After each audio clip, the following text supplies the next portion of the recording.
नमस्कार. जय श्रीराम.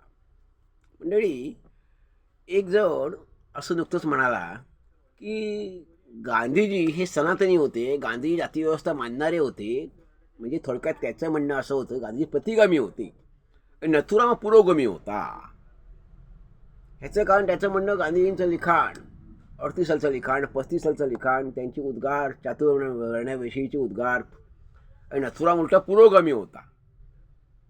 आणि उलटं गांधीजी जातीव्यवस्थेचा पुरस्कार करत होते, त्याला नथुराममध्ये ते आवडत नव्हतं, पसंत नव्हतं. आणि म्हणून नथुरामने मी त्याचं म्हणणं अधमकृत्य केलं. त्यांनी काही समर्थन केलेलं नाही, पण अधमकृत्य केलं. पण का? तर गांधी जातीव्यवस्थेचा पुरस्कार करत होते. तर मंडळी, हे सगळं किती हास्यास्पद आहे. हे सगळं विधान हे मुळात हे हास्यास्पद आहे. आणि ह्या विधानाला काहीही अर्थ नाही की अध्ययनपोटी केलेले उद्गार आहेत, अध्ययनपोटी केलेले विधान आहे. मुळामध्ये कधी काळी चातुर्वर्ण व्यवस्थेचा पुरस्कार करणारे गांधीजी हे नंतर पूर्णपणे बदलले होते. याचं कारण या व्यवस्थेतला फोलपणा त्यांच्या लक्षात आला होता. काय सुरुवातीला त्यांना या व्यवस्थेचा काही चांगले गुण दिसले, जमेच्या गोष्टी दिसल्या की आमचा समाज एका विशिष्ट रचनेमध्ये बांधला गेला. एक रचना निर्माण झाली. रचना कसली? तर व्यावसायिक रचना, विभागणी, व्यावसायिक, की ज्याचे त्याचे 12 बलतेदार पद्धत. गांधीजी याच्याकडे ह्या चातुर्वर्णाची किंवा वर्णाश्रम व्यवस्था आहे, त्या वर्णाश्रम व्यवस्थेकडे ह्या उद्देशाने बघत होते की ही एक वर्णाश्रम म्हणजे त्यांच्या मते एक व्यावसायिक ही व्यवस्था आहे. ज्याचे त्याचे गावागावात बलुतेदार वेगवेगळे व्यवसाय करणारे म्हणजे कारागीर निर्माण झाले. मग त्यांचा तो व्यवसाय निर्माण झाला. दुर्दैवाने तशा जाती बनल्या. मग ती जातीची ओळख झाली. मग ते पुढचं गांधीजींना पसंत नव्हतं. नंतर मात्र यातला फोलपणा गांधीजींच्या लक्षात आला की याच्यामुळे आमच्या समाजात उच्च-नीच भाव निर्माण झाला, जातीजातीत भेद निर्माण झाले. आणि म्हणून गांधीजी नंतर चातुर्वर्णाच्या ह्या वर्णाश्रम व्यवस्थेच्या पूर्णपणे विरोधात गेले. मग इतके विरोधात गेले की आपल्या कार्यकर्त्याच्या लग्नाला जाणे गांधींनी सोडून दिलं. उदाहरणार्थ, महादेवबाई देसाई हे गांधीजींचे स्वीय सचिव किंवा त्यांच्या मुलाचं लग्न महादेवबाईंना गांधीजी स्वतःचा मुलगा मानत असत. चौथं अपत्य. गांधींना 3-4 मुलगे होते, महादेवबाई 5वा मुलगा असं गांधीजी मानत असत. म्हणून महादेवबाईंच्या मुलाचं लग्न, नारायणबाई देसाई, त्यांचं लग्न हे एका त्यांच्या जातीतल्या मुलीशी झालं. तर गांधीजी लग्नाला गेले नाहीत. याचं कारण याच्यापुढे जेव्हा गांधीजींना वर्णाश्रम व्यवस्थेतला फोलपणा लक्षात आला आणि वर्णाश्रम व्यवस्था गांधी नाकारली, जाती व्यवस्था नाकारली, त्यानंतर गांधींनी असा निश्चय केला की यापुढे सजातीय विवाहाला कोणत्याही मी जाणार नाही. जो विजातीय विवाह असेल, कारण समाज परिवर्तनासाठी, हिंदू धर्मातला समाजातला जातीय भाव नष्ट होण्यासाठी, उच्चनीचे भाव नष्ट होण्यासाठी जो विजातीय विवाह असेल त्यालाच मी जाईन, अन्यथा जाणार नाही. म्हणून अशा जवळच्या नात्यातल्या लग्नालाही गांधीजी गेले नाही. मंडळी, जे असं म्हणतात गांधी अमुक वेळेला अमुक म्हणाले, तमुक वेळेला तमुक म्हणाले, तर ते शब्द पकडून धरणारे आहेत. म्हणजे हे पडत मूर्ख आहे. समर्थ रामदास स्वामींनी सांगितलेलं आहे दासबोधामध्ये की पडत मूर्ख कोणाला म्हणावं. तर ते शब्दाला पकडून राहतात, ते शब्दाला चिकटून राहतात. ते गांधीजी शब्दाला चिकटून राहणारे नव्हते, त्यांच्या लिखाणाला चिकटून राहणारे नव्हते. जुन्या पुस्तकाची 30 प्रत काढणारे नव्हते. गांधीजी नव्याचा ध्यास घेणारे होते. गांधीजी म्हणजे विकासशीलता, गांधीजी म्हणजे परिवर्तन, गांधीजी म्हणजे प्रगतीकडे वाटचाल, गांधीजी म्हणजे बदल. गांधीजी स्वतः म्हणत असत, मी काल काय म्हणालो ते आज प्रमाण म्हणू नका, आणि आज काय म्हणतो ते उद्या प्रमाण म्हणू नका. उद्या काय म्हणतोय त्याचा विचार करा, ते गृहीत धरा. याचा अर्थ काय आहे की काळासोबत जाणं, त्या परिस्थितीप्रमाणे विधान करणं. कालची परिस्थिती वेगळी, आजची परिस्थिती वेगळी, उद्याची परिस्थिती वेगळी. भूतकाळ, वर्तमान काळ वेगळा असतो, भविष्यकाळ वेगळा असतो.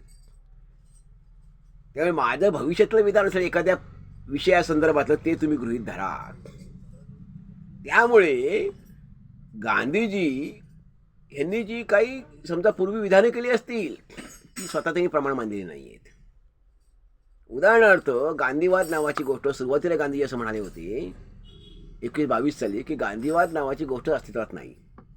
हेच गांधीजी 36 साली असं म्हणाले एका भाषणामध्ये की गांधीवाद हा कधीही मरणार नाही, तो अजरामर राहणार आहे, तो समाजाला विचार देत राहणार आहे. म्हणजे गांधीवाद हा एक विचार आहे हे नंतर गांधीजींनी सांगितलं होतं.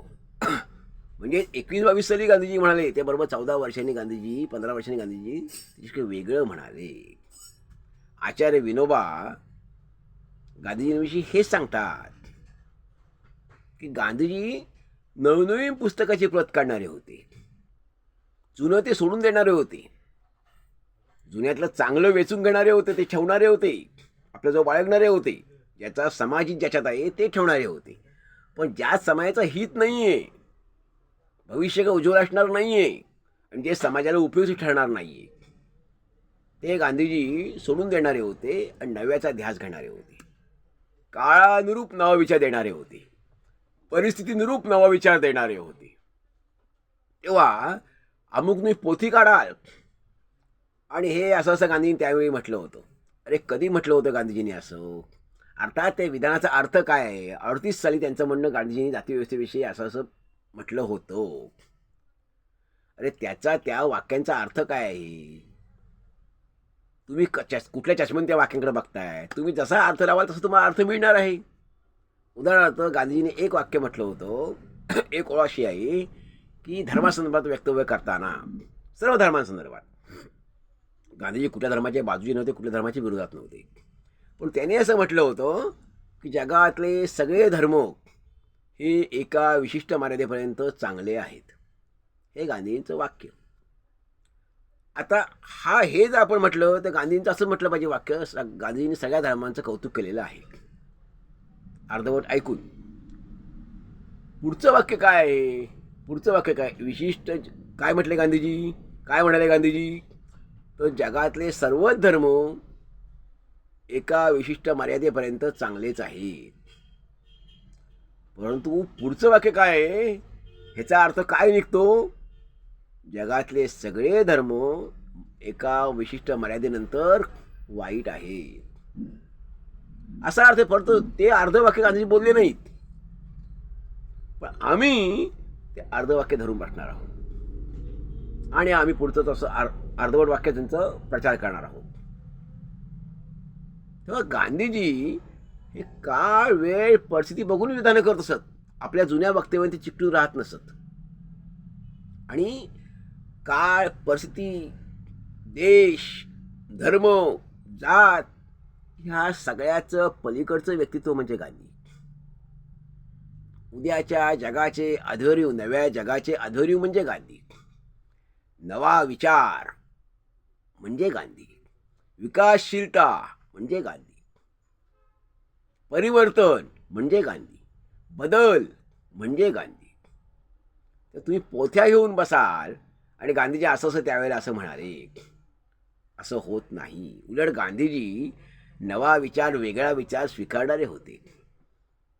एक बाई आल्या अमेरिकेतनं आणि त्यांनी गांधीजींची भेट घेतली सेवाग्रामला आणि त्या गांधीजीने म्हणाल्या, त्यांनी गांधीजीने सांगितलं की संतती नियमांसंबंधात हा नियम आहे, तो आपण ग्राह्य मानावा. गांधींनी तो ग्राह्य मानला आणि सकाळच्या प्रार्थनेमध्ये गांधीजी म्हणाले की संतती नियमांसंदर्भात ज्या बाई आलेल्या आहेत अमेरिकेवरनं त्यांचं असं असं मत आहे आणि ते मलाही मान्य आहे.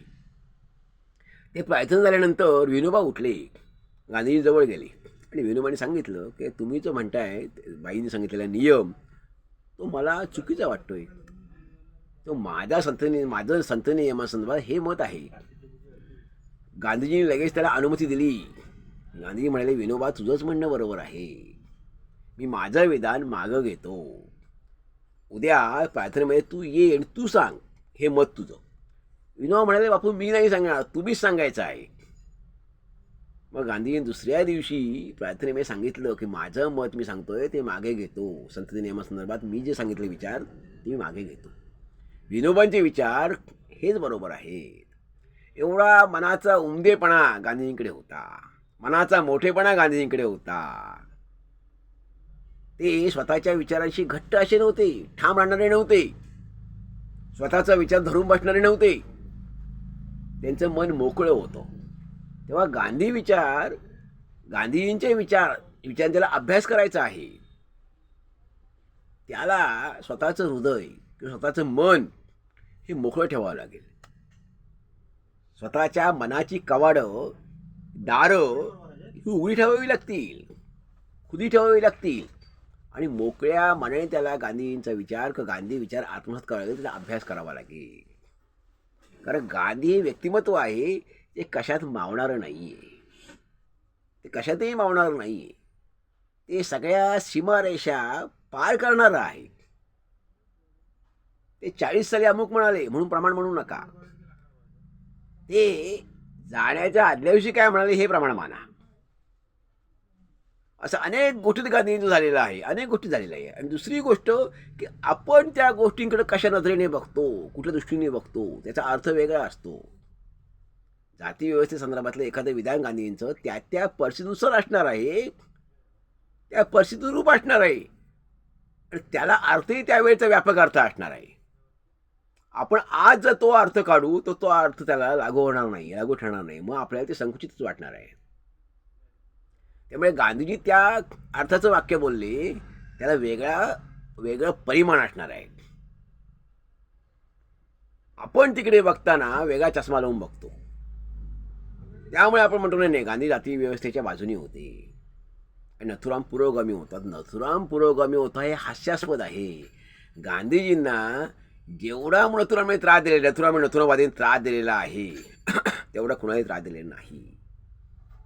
गांधीजींच्या हयातीत गांधी जातीवरचा इतका सामना करावा लागला आहे.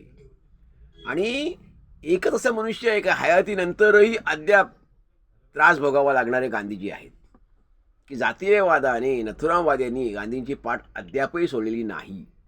जे ज्ञानेश्वर, एकनाथ महाराज ह्यांनाही त्रास झाला, तुकाराम महाराज ह्यांनाही त्रास झाला, परंतु तो त्रास आगरकरांनाही त्रास झाला, पण तो त्रास त्यांच्या मृत्यूपर्यंत होता. त्यांच्या मृत्यू झाल्यावर मग ते देव मानलं गेलं. गांधींचं असं झालेलं नाही.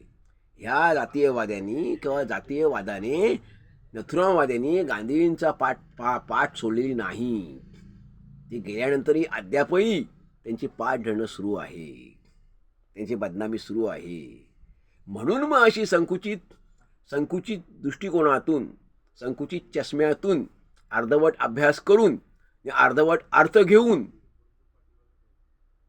अशा वाक्यांचा कुठला तरी चुकीचा अर्थ लावायचा, त्याचा अन्वय अर्थ लावायचा नाही, तर चुकीचा अर्थ लावायचा. तुम्ही जर त्याचा व्यापक भूमिकेतून तिकडे बघत असाल, तुमचा स्वच्छ चष्मा असेल, तर तुम्हाला गांधी हा युगपुरुष काय होता ते समजू शकेल. तेव्हा गांधी हे सर्व परिस्थिती, सर्व काळ, सर्व जाती, धर्म, पंथ, सर्व भाषा आणि सर्व देश ह्याच्या पलीकडे जाणारं व्यक्तिमत्व म्हणजे गांधी. काळाच्या पलीकडचं. जसा समाज उन्नत होत जाईल, जसा समाज अधिक सुसंस्कृत बनत जाईल, तसं लोकांना गांधी समजेल. गांधी असं समजणार नाही आहे. त्यासाठी समाज अधिक प्रगल्भ आणि सुसंस्कृत व्हावा लागेल.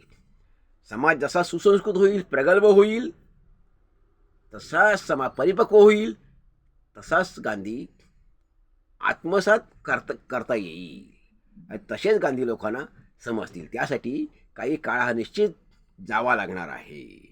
कदाचित त्यासाठी अजून 100 वर्ष लागतील किंवा 200 वर्ष लागतील. ह्याचे कारण युगपुरुषांचे विचार हे काळातीत असतात आणि ते लगेच लोकांना समजत नाहीत. ते समजायला, ते कृतीत यायला 200-300 वर्षाचा काळ जावा लागतो. ह्याचं कारण ते विचार जे असतात, त्या विचारांना खूप व्यापक अर्थ असतो आणि आपला दृष्टिकोन असतो, सामान्य माणसाचा दृष्टिकोन असतो, तितका व्यापक, तितका दूरवर पोचणारा नसतो. आमचे चष्मे ठरलेले असतात, ते थोडे संकुचित असतात. त्यामुळे आपली नजर पोचते त्याच्या पलीकडे त्यांची नजर पोचत असते. जे आपल्याला दिसतं त्या पलीकडे त्यांना दिसत असतं. त्यामुळे त्यांच्या उद्गाराचा अर्थ, त्यांच्या विधानांचा अर्थ समजायला 100-200 वर्षे जावी लागतात. त्यामुळे गांधी असंच एक व्यक्तिमत्व आहे की जे काळाच्या सीमारेषाच्या पलीकडे जाणारं व्यक्तिमत्व आहे. तर समाज जसा अधिकाधिक प्रगल्भ सुसंस्कृत बनत जाईल तसा गांधी लोकांना कळत जाईल. मंडळी, यावर आपलं काय मत आहे आपण जरूर ऐकायला द्यावं. धन्यवाद. जय हिंद, जय भारत.